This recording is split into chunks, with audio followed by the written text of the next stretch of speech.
Subaru во Европа е аутсайдер, но во Северна Америка лани продаде 680.000 автомобили. Иако само мал дел од нив се од моделот Legacy, јапонците го сметаат за еден од клучните за имиджот на марката. Затоа и доста вложуваат во неговиот развој. Резултатите од тоа можеме да ги видиме во седмата генерација на Legacy, чија продажба ќе започне на есен. Представен како најнапреден во својата 30-годишна историја, новиот модел може да се пофали со доста технички дотерувања. Главни карактеристики и понатаму му се стандардниот погон на сите тркала и боксер моторите кои ги има два во понудата.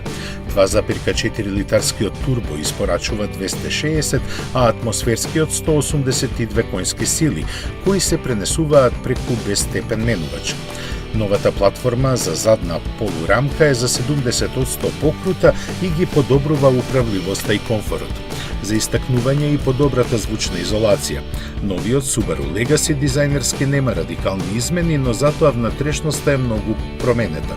Квалитетните материјали се дополнети со бројни премиум детали, а количината електроника е на завидно ниво.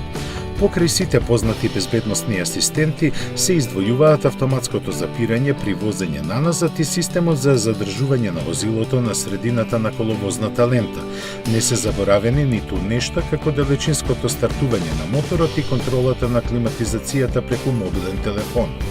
Освен во Русија, овој модел никаде не се продава во Европа.